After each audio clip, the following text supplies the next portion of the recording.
সমাজ ব্যবস্থা, যেটাকে আমরা আইয়ামে জাহিলিয়াত বলছি, এই আইয়ামে জাহিলিয়াতকে আল্লাহ রাব্বুল আলামিন একজন ইলাহ, এক আল্লাহ, একজন নবীর হাতে একটা কিতাবের মধ্য দিয়ে পরিবর্তন করে দিয়েছেন মাত্র 23 বছরে। সুবহানাল্লাহ।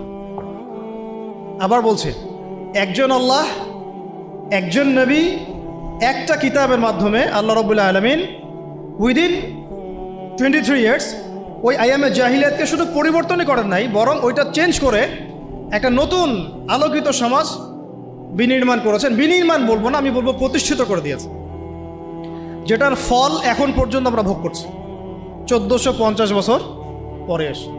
আমরা এই কথাগুলো জানলাম কিভাবে? ওই 1450 বছর আগেকার মেহনতের ফসল।